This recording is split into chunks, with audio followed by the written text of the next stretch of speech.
Now, Nightwave is almost over. Thank feck. You can crack open a cold beer, run outside, punch your neighbour, wrestle the badger, sit the hell down and wonder what the fuck was all that for. Buckle up because I'm going to be a wee bit critical in this video. So fáilte and welcome on in. It's been 11 weeks of grind for rewards with Nightwave, resources and of course the hunt for the big bad woo head himself, the wolf. The wolf might be fecking off, or maybe he's going to become a permanent feature on the new Corpus Gas City rework. But what are your final thoughts on Nightwave? Are they good, bad, or are you a bit indifferent? Be honest, let me know in the comment section below. Now, did you have friends to run those 1 hour survival missions with throughout all of those weeks that they showed up, or did you have to get on the phone to Timmy that no longer plays the game and ask him to boot Warframe up to please help you out? If you did, chances are Timmy told you where to go. Or will you be glad when those friend missions get addressed for Nightwave Season 2 at some future date? By say getting addressed, I mean getting removed.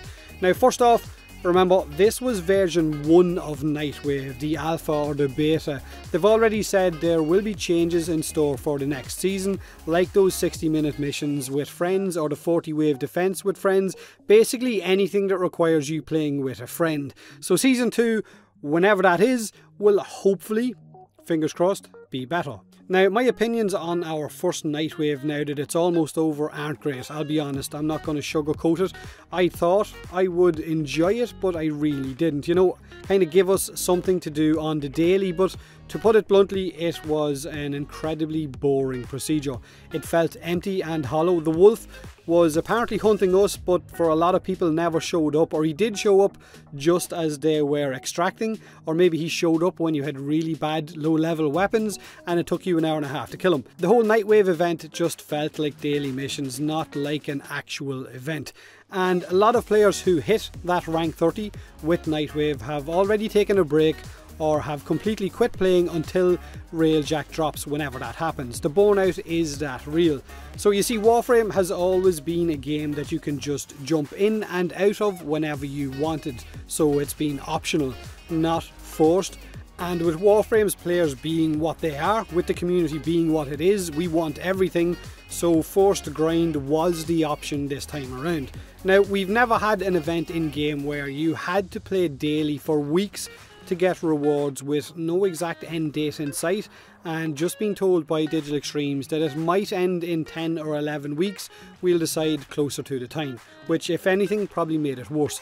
It made players rush to get everything done in case it ended and they didn't have all of those rewards when they didn't need to actually rush. So basically, instead of cherry picking which weekly challenges to do or not do, they panicked and just did the whole lot. Now, because of this, I think if anything, Nightwave could possibly be more damaging to Warframe and its player base in its current state in the long run, unless they address a lot of the issues that the community has with these Nightwaves. Because if they don't, players will stop playing and news will spread of how Warframe has become a seriously boring, grindy game, which will of course then put new players off jumping in as well. So for the love of Clem, if there is going to be a Season 2 of Nightwave, make the grind worthwhile. Tweak the challenges to be actually fun ones, give better rewards. If there is a new hunter, allow it to show up as often as possible so that the event doesn't feel so goddamn hollow. Possibly give the hunter more than one item that drops, or maybe make it more than one hunter, who knows.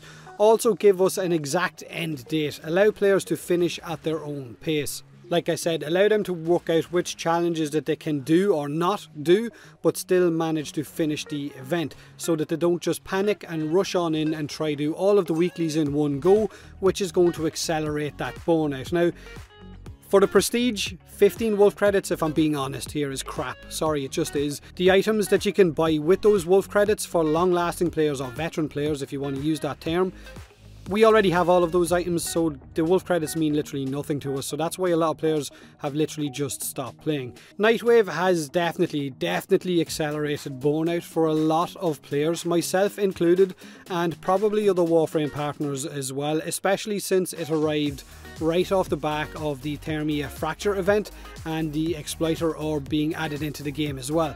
We haven't had a quest in Warframe for the longest time.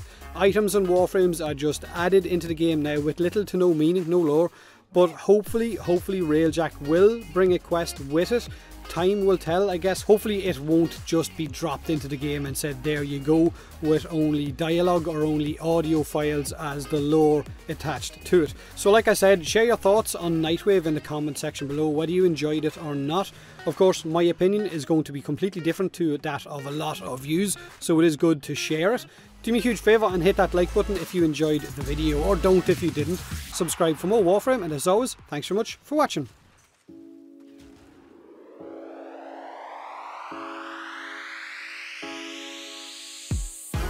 Fly.